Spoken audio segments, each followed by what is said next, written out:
Hello बच्चों, welcome to this video. आज के इस वीडियो में हम करने वाले हैं movement which is independent of the growth, या हम इसको कहते हैं नास्टिक मूवमेंट्स। कल हमने पढ़ा था ट्रोपिक मूवमेंट। ट्रोपिक मूवमेंट क्या बताए थे? ऐसी मूवमेंट जो कि स्टिमुलस के डायरेक्शन के ऊपर डिपेंड हैं, या तो वो जिस डायरेक्शन से स्टिमुलस आया उसकी तरफ मूवमेंट शो करेगा प्लांट, या ग्रोथ शो करेगा, या उससे अपोजिट डायरेक्शन में ग्रोथ शो करेगा। ये जो अगला पोर्शन है वो है कि भाई मूवमेंट तो होगी लेकिन उसके अंदर इंडिपेंडेंट ऑफ ग्रोथ होगी, ग्रोथ के डिपेंडेंट नहीं रहेगी। इसको हम कहते हैं नास्टिक मूवमेंट। इसके अंदर क्या होता है? As no growth is involved so plants move by changing the shape of the cells. इसमें क्या होगा कि कोई भी ग्रोथ नहीं होगी। ग्रोथ का मतलब नए सेल नहीं बनेंगे, सेल का नंबर नहीं बढ़ेगा। तो क्या होगा? सेल अपनी शेप को, सेल जो है अपनी शेप को चेंज करेंगे इस केस में। इसका एग्जाम्पल क्या है? कुछ आपने सुना होगा छुई मुई का पौधा, इसको हम कहते हैं in sensitive plants the plants move its leaves in response to touch.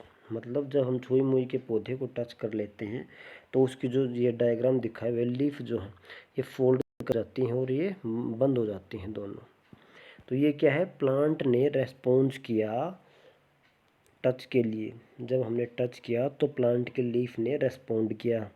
Respond कैसे किया? उसने ग्रोथ शो नहीं की है, इंडिपेंडेंट ऑफ ग्रोथ है, सिर्फ मूवमेंट शो की है। और वो मूवमेंट किस कारण है? तो वो है कि सेल की शेप चेंज हुई है वहाँ पे। देखो अभी अगला पॉइंट क्या है। सेंसिटिव प्लांट्स के अंदर क्या होता है? हमने पढ़ा कि भाई जो प्लांट्स होते हैं move its leaves in response to touch. अगला point, the movement take place at a point differ from the point of touch. मतलब ऐसा नहीं है जैसे हमने पिछले केस में देखा कि भाई स्टिमुलस जिस डायरेक्शन से आया उस डायरेक्शन में ही वो ग्रोथ शो किया, ऐसा नहीं है। अब चाहे इस प्लांट को आप चाहे यहाँ से टच करो, चाहे यहाँ से टच करो, यहाँ से करो, ये अपना जो बंद होने का तरीका है, मतलब ये टच के रेस्पॉन्स शो करने का तरीका है, वो सेम रहेगा। मतलब डिफरेंट नहीं होगा चाहे आप कहीं से भी टच करें। अगला क्या है? Some cells change shape by changing the amount of water in them and as a result the cells either shrink और swell and therefore change shape. अब देखो अगर इसकी हम बात करें, इसको कहते हैं माइमोसा प्लांट, माइमोसा प्यूडिका। छुई मुई का पौधा होता है, टच मी नॉट प्लांट। इस केस में क्या होता है? जब भी हम टच करते हैं इसको तो क्या होता है? इसके जो जो सेल की जो शेप है वो चेंज हो जाती है। वो कैसे चेंज हो रही है? तो मैंने आपको बताया था प्लाज्मा मेम्ब्रेन जब की थी हमने 9th क्लास में, पिछले आपने पढ़ा होगा 9th क्लास में, प्लाज्मा मेम्ब्रेन के अंदर ओस्मोसिस के थ्रू वाटर की मूवमेंट होती है। वाटर हाई वाटर कंसंट्रेशन से लो वाटर कंसंट्रेशन में मूव करता है। तो हम कभी भी टच करते हैं तो क्या होता है? ये जो लीफ है इनका वाटर लॉस हो जाता है, और वो बीच वाली ये जो लाइन है, जो लीफ वाली लाइन है, इसके अंदर आ जाता है। और ये लीफ क्योंकि वाटर लॉस हो गया तो ये लाइट हो जाती हैं और ऐसे फोल्ड होके बंद हो जाती हैं। तो ये किस कारण हो रहा है? आपको मैंने बताया सम सेल चेंज क्यों कर रहे हैं शेप, क्योंकि वाटर की अमाउंट जो है वो उसके अंदर चेंज हो रही है। या तो वाटर बाहर आ रहा है जिसके कारण वो श्रिंक हो रहा है, या फिर वो स्वेल कर रहा है, वाटर अंदर जा रहा है जिसके कारण वो चेंज करता है। तो ये है आपका दूसरा कि भाई मूवमेंट इंडिपेंडेंट ऑफ ग्रोथ, इसको हम कहते हैं नास्टिक मूवमेंट्स। ये इसको हम कह सकते हैं कि these movements are not depend upon the direction of stimulus. Directional response show नहीं करेंगी। और इससे पहले जो हमने पढ़ा ट्रोपिक मूवमेंट, वो क्या करती हैं? डायरेक्शनल रेस्पॉन्स शो करती हैं। जिस डायरेक्शन से स्टिमुलस आएगा या तो वो उस डायरेक्शन में अपनी मूवमेंट को शो करती हैं, या उससे अपोजिट डायरेक्शन अपनी मूवमेंट को शो करती हैं। मूवमेंट कैसे करेंगे? उसके साइड ग्रोथ कर जाएंगे। अगला क्या था? Nastic movement. इसमें क्या था? डायरेक्शन के ऊपर डिपेंड नहीं होगा और ना ही वहाँ पे ग्रोथ शो करेंगे, सिर्फ सेल अपनी शेप को चेंज करेंगे। वाटर लॉस होगा या फिर वाटर गेन होगा जिसके कारण सेल जो है वो अपना शेप चेंज करेंगे। अगला जो है प्लांट्स के अंदर वो होते हैं हार्मोन्स का रोल, कि भाई हार्मोन्स के द्वारा भी प्लांट के अंदर कंट्रोल एंड कोऑर्डिनेशन मैनेज हो रहा है। तो देखते हैं कौन से टाइप के अलग अलग हार्मोन्स हैं। Different kinds of hormones are responsible for growth development and response to the stimulus.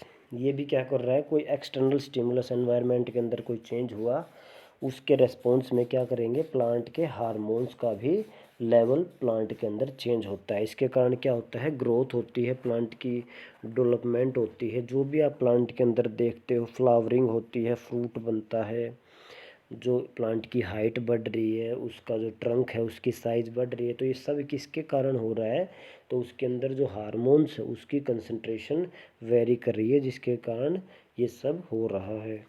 तो हम प्लांट हार्मोन्स को एक और नाम दिया जाता है फाइटो हार्मोन्स। फाइटो हार्मोन्स कहते हैं प्लांट हार्मोन्स को। तो सबसे पहला जो उसको हम कहते हैं ऑक्सिन। तो ऑक्सिन क्या होता है, ऑक्सिन क्या है, एक प्लांट हार्मोन है जो कि सिंथेसाइज कहाँ होता है, सूट की टिप्स के ऊपर। और जो भी ग्रोइंग पार्ट है प्लांट का, जो भी प्लांट की, जैसे हम अपनी भाषा में बोले तो जहाँ भी प्लांट की कोपल हैं, जो कच्ची पत्ती हैं, या नीचे अगर रूट भी ग्रो कर रही है, रूट हेयर्स निकल रहे हैं, या फिर आपके सूट की जो टिप है, या जो भी प्लांट भी जहाँ से भी ग्रो कर रहा है, वहाँ पे आपको ऑक्सीजन की कंसंट्रेशन ज़्यादा मिलेगी। इसका फंक्शन क्या होता है, ये हेल्प करता है सेल्स टू ग्रो लॉन्गर, मतलब सेल्स की इलोंगेशन करवाता है, इलोंगेट करता है उनको। अगला पॉइंट देखिए, when plant detect light, oxygens are synthesized, and when light comes from one side of the shoot, oxygen diffuse towards the shaded side of the shoot। अब जो मैंने आपको बताया था कि भाई जो प्लांट जो है वो लाइट के रेस्पॉन्स में ग्रोथ शो करता है, जैसे आपको बताया था। तो शुरू में देखो यहाँ पे ऑक्सीजन है, ये जो डायग्राम है इसमें देखिए आप, ऑक्सीजन, क्योंकि यहाँ पे सूट है तो सूट के ऊपर ऑक्सीजन मिलेगा। अब ये क्या कह रहा है, जिस साइड से लाइट आएगी उस साइड ऑक्सीजन नहीं रहता। ऑक्सीजन क्या है, एक लाइट सेंसिटिव हार्मोन है। तो जिस साइड से लाइट आएगी उस साइड की उसकी कंसंट्रेशन नहीं रहेगी, उससे अपोजिट साइड उसकी कंसंट्रेशन बढ़ जाएगी। मान लो कि इस साइड से लाइट आ रही है सन वाली, तो इस साइड ये ऑक्सीजन नहीं है और इस साइड इसकी कंसंट्रेशन बहुत ज़्यादा बढ़ गई है। तो और जिस साइड कंसंट्रेशन ज़्यादा हो जाती है तो उस साइड वहाँ के सेल को इलोंगेट कर देगा। तो ये वाला जो पोर्शन है इसकी ग्रोथ ज़्यादा होगी, ग्रोथ ज़्यादा होगी तो ये हमें ऐसा लगेगा कि ये सन की तरफ बेंड कर गया है, क्योंकि यहाँ के साइड की ग्रोथ बहुत ज़्यादा होगी, यहाँ बिल्कुल कम हुई है। तो यही आपका मैकेनिज्म की भी बेंडिंग कैसे शो कर रहा है लाइट के लिए, क्यों, क्योंकि ऑक्सीजन जो है वो एक लाइट सेंसिटिव हार्मोन है।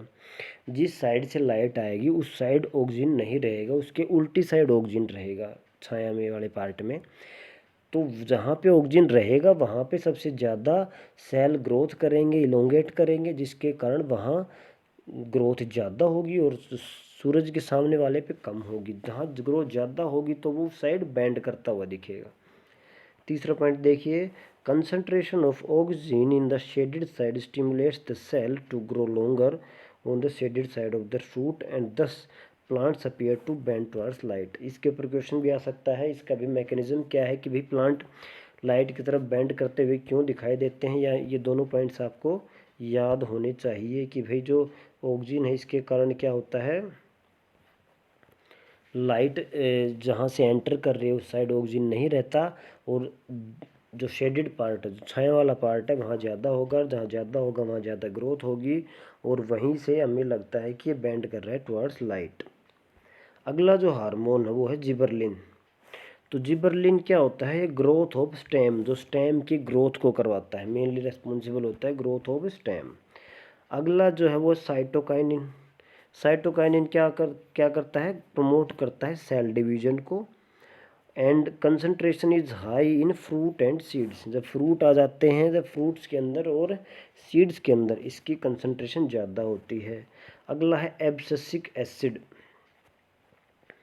एब्सिसिक एसिड अगर आपसे पूछा जाए तो ये ऑक्सीजन, जिबरलिन और साइटोकाइनिन तीनों हार्मोन है, इससे बिल्कुल उल्टा ये काम करता है। ये क्या करता है, स्टॉप करता है ग्रोथ को, और क्या करता है, विल्टिंग ऑफ लीव्स, मतलब पत्तियों को गिराने का काम करता है, पीली पत्ती कर देता है जिसके कारण वो नीचे गिर जाती हैं। तो एब्सिसिक एसिड जो हो कि प्लांट ग्रोथ हार्मोन नहीं है, तो इसको हम कह सकते हैं कि प्लांट क्या है, रेगुलेटर है। उसको हम कहते हैं जो बाकी जो हार्मोन्स हैं वो क्या है, प्लांट ग्रोथ प्रमोटर हैं, और ये क्या है, प्लांट ग्रोथ इनहिबिटर है, क्या है, एब्सिसिक एसिड। और एक और है जिसको हम कहते हैं इथाइलिन। तो इथाइलिन जो हार्मोन है वो क्या है, गैसियस हार्मोन है, और इसका मेन फंक्शन क्या होता है, ये करता है राइपनिंग, जो फ्रूट राइपनिंग, जो भी आपके फ्रूट पक जाते हैं उससे ज़्यादा इथाइलिन की कंसंट्रेशन ज़्यादा होती है उनमें। तो ये आपको करना है प्लांट हार्मोन्स का पोर्शन अपनी एनसीईआरटी से, साथ में आपको नोट्स बनाने हैं। कल के लेक्चर में हम स्टार्ट करेंगे सेंट्रल नर्वस सिस्टम, जिसके अंदर हम ह्यूमन ब्रेन के बारे में स्टडी करेंगे। इस वाले चैप्टर में सिर्फ वही टॉपिक आपका बचा हुआ है।